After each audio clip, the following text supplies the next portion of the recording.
जिजाऊच्या लेखीचा मानाचा मुद्रा. आजच्या कार्यक्रमाचे सन्माननीय अध्यक्ष आदरणीय व्यासपीठ वंदनीय गुरुजन वर्ग, घेऊन मुठभर मावळे आणि निधडी छाती, घेऊन मुठभर मावळे आणि निधडी छाती, सोडून सारे ऐश्वर्य लढला तुम्ही या मातीसाठी.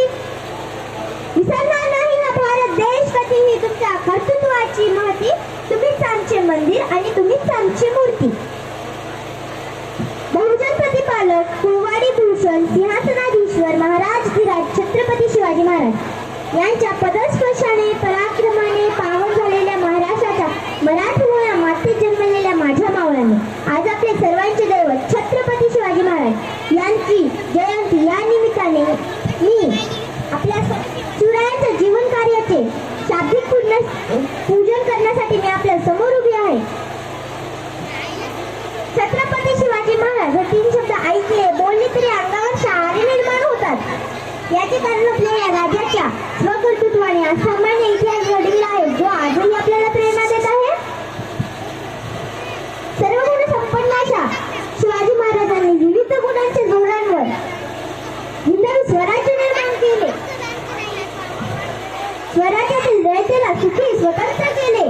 स्वराज्यातील स्त्री बरोबरच शत्रुपक्षातील स्त्रीचाही सन्मान करणारा महान राजा. राज्य साम्राज्य नव्हे तर रयत महत्वाची मानत स्वतःला कधी राजा न म्हणणारा राजा एकमेव छत्रपती शिवाजी महाराज, ज्यांनी रयतेवर नेहमी मायेचे आपुलकीचे छत्र धरले असे होते छत्रपती. ज्यांनी स्वराज्यातील कोणावरही अन्याय होऊ दिला नाही असे न्यायी छत्र धरले असे होते छत्रपती.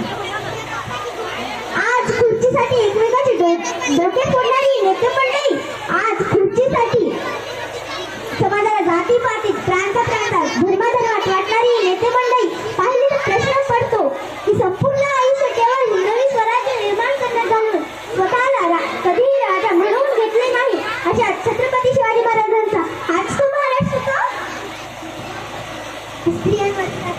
स्त्रियांवरील अत्याचार, स्त्रीभ्रूण हत्या यांसारख्या अविरतपणे घडणाऱ्या घटना पाहिल्यावर प्रश्न निर्माण होतो की स्त्री दाक्षिण्य गुण असणाऱ्या शिवरायांचा हाच तो महाराष्ट्र का?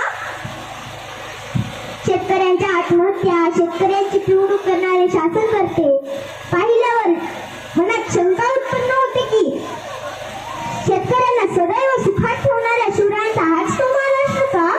स्वतःला शिवभक्त म्हणून द्यायचे. शिवरायांचे मावळ्यांनी रक्त सांडवून मिळवलेल्या गड किल्ल्यांवर मध्यप्राशनासारखे निर्लज्ज प्रकार करायचे हे कितपत योग्य आहे? स्वतःला शिवभक्त म्हणायचे. गाडीवर, माडीवर आणि शर्टवर शिवरायांचे नाव, चित्र लिहायचे. तीच गाडी बिअर बार समोर, ढाब्यासमोर दिवसभर उभी करायची. त्याच माडीत अवैध धंदे, भ्रष्टाचार, शनौशनी आणि सर्रास हानी करायचे. हे कसे शोभते शिवभक्तांना? खरे शिवभक्त तेव्हा शोभाल जेव्हा शिवरायांच्या विचार मस्तकात पेराल, शिवरायांना अपेक्षित असे वागाल, शिवरायांच्या स्वराज्याचे